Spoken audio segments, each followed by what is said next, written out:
Welcome back as we continue now with more local stories. And there's no evidence of plastic rice here in SVG. IKtv News contacted the St. Vincent and the Grenadines Bureau of Standards SVGBS and learned of intense immediate surveillance to capture any attempts to have plastic rice from being shipped here. Johnny Richardson has more in this story. Thank you, Barbara. The St. Vincent and the Grenadines Bureau of Standards, the SVGBS, told IKtv that they have been in consultation with other islands in the Caribbean, including Jamaica, Grenada, St. Lucia, and others. The representative from the SVGBS said that while the Eastern Caribbean Group of Companies, the ECGC, is responsible for bringing rice into SVG, the agency does not expect to find plastic rice being brought in by the company, but that they are more concerned about it being imported in barrels during and after the Christmas season. The Bureau of Standards is in consultation with our neighboring islands to determine ways to detect and remove the possibility of the dangerous replica. Our sources at the SVGBS added that the consultations include sharing of information. Furthermore, all importation by the ECGC is being checked. The source further added that after being asked that there is no reported case of the plastic cabbage or lettuce either on our shores. Back to you, Valerie. Newly appointed opposition leader Godwin Friday says he expects Prime Minister Dr. Ralph Gonsalves to present a deficit budget when he outlines the fiscal package in Parliament next year. Friday told Eyewitness News in an interview that while he has no knowledge of what the 2017 budget will contain, he would await the presentation before informing the nation what policies he believes the government should seek to implement. In February, Prime Minister Dr. Ralph Gonsalves is also the Finance Minister, presented an EC $912 million budget to Parliament, announcing several tax increases, including a 2% on levy on mobile telephone and international calls. And in some sad news, this country again went into mourning when it recorded its 37th murder yesterday in Langley Park. Reports indicate that the victim, 40-year-old Vancito Cito Balcom, was stabbed to death after being involved in an altercation and lost his life as a result of a dispute between he and a fellow villager around 5 p.m. Johnny Richardson has more on this crime situation in SVG. Prime Minister Dr. Ralph Gonsalves in October said that while we are pained and anguished at the crimes and violence in our land, all hands must be on deck to curb this problem that is plaguing our country. Undoubtedly, we are pained and anguished at the blight of violence, crime, perpetrated largely through the use and misuse of guns and bullets by a small group of young men. This affects not only the victims and their families, but all of us in this small geographic space called St. Vincent and the Grenadines. Clearly, the solution to criminal violence is not a matter only for the government and the police force. All hands must be on deck, including centrally all the institutions of the state, the family, the schools, the churches, the media, the political parties, the non-governmental groups, and the communities themselves. Victor Scott, who was shot in the head not too far from his home and died on the spot in Mount Cabbage area of Sion Hill on Friday, November 4th, 2016, was murder number 27 for the year. Scott was the first murder for November, following 10 murders in October. On November 15th, all of SVG and the diaspora mourned to learn of the killing of 4 persons of similar styles by one man, Gerani Baptiste, accused. There are Nicholas Lane, a male in his early 30s, who was attacked in the public road of Coco, Camden Park. Pamela Williams of Kingston Park, who was in her 50s, Avis Israel, 74-year-old, and her son Ronald Israel in their early 40s, both of Old Montrose.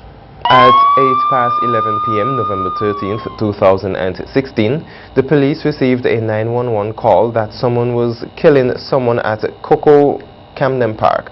When the police arrived at the scene, Lane was discovered in the public road lifeless with 2 stab wounds to the chest, beat marks about his body, and blunt force trauma to the head. Later, at 1:24 p.m. Monday, November 14th, 2016, the police received a call of an incident at Kingston Park involving Williams.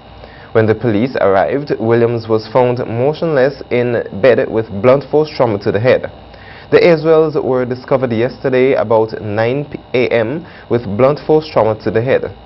These homicides bring to the total number of homicides for the year 31. Acting Prime Minister Sir Louis Straker labelled the killings of the 4 persons as senseless and said that any suspicious activities should be reported to the police at all times.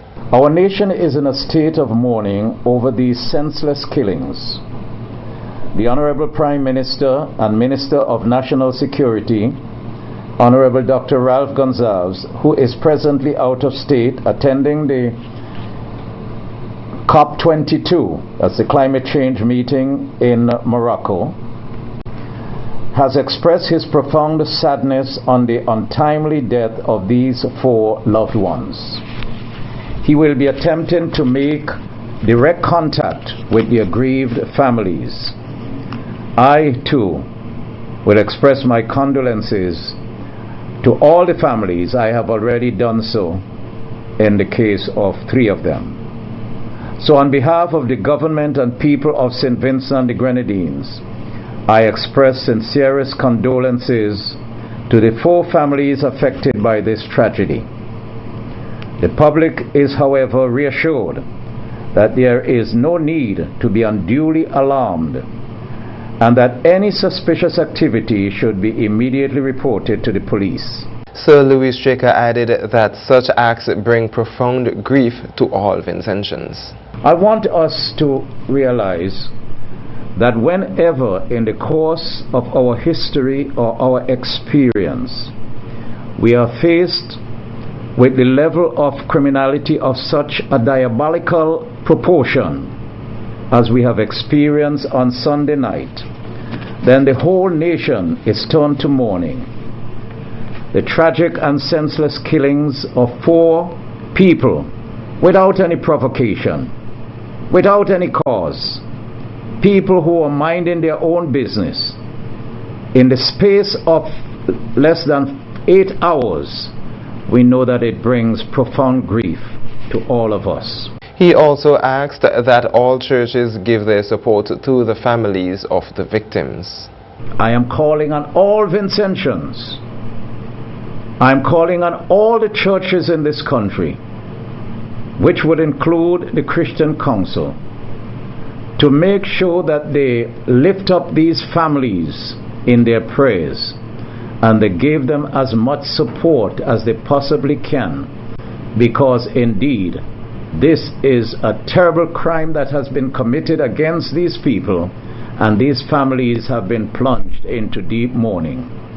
We trust that God may sustain them in this hour of their bereavement, that they would be strong because we are there for them, that God would enclose them and embrace them and comfort them because they need such consolation and such comfort at such a time. About 9:50 p.m. on Tuesday, November 15th, 2016, police launched an investigation into the murder of local football player Sean Dopwell, a 40-year-old male of Paul's Avenue, who became victim number 32 at Victoria Park after attending a football game when he was attacked by an unknown assailant outside the park.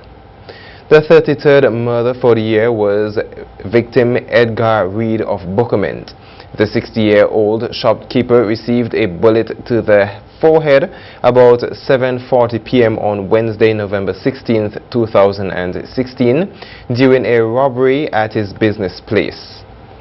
Between November 16th to the 21st, the number was then again risen to 34 brutal killings in SVG for 2016.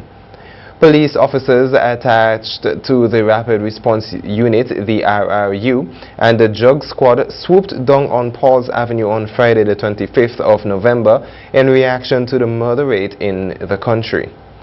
On November 28th, Prime Minister Dr. Ralph Gonsalves, speaking to the media, maintained that St. Vincent and the Grenadines remains a peaceful country while stating that such killings are painful and senseless. At the annual Independence Day parade, Honorable Dr. Gonsalves said that although it can be challenged, citizen security is sound. Still, even amidst the dangers of criminal violence, our country remains safe. And citizen security, though challenged, is sound. Overwhelmingly, our people of all ages, sex and social condition are law-abiding, peaceful and good-natured. And the violent criminals are given no supportive space in our communities, save and except from a few criminally connected persons. Acting Deputy Commissioner of Police Colin John says that the time has come for a revision of the death penalty in the country, saying that criminals are committing deadly crimes with knowledge that they will not face the death penalty. John admitted that the death penalty alone cannot stop killings and said that efforts must now be placed on the issue and the use of CCTV cameras and the traditional methods of persons coming forward and giving information to the police. John said that there are a number of opportunistic criminals and that the idea of witness protection is something that needs to be looked at, since persons are often fearful of coming forward to be witnesses in criminal matters. About 6:30 a.m. December 21st, a man accused of attacking a police officer with a cutlass was shot and killed in Polyard, Arnesville. Dead is 35-year-old Polyard, Arnesville resident Desroy Turkey Richards, and while police say that he attacked them, witnesses have a different version of the event. A release from the Police Public Relations Department said that the preliminary investigations are that the police officer approached and informed Richards that he was wanted as a suspect in relation to a November 23rd robbery with a cutlass as well as a series of burglaries. It is reported that Richards grabbed a cutlass and attacked the police officer. The police officer immediately fired a warning shot into the air, but Richards continued his charge at the police officer and had to be neutralized, according to the police report.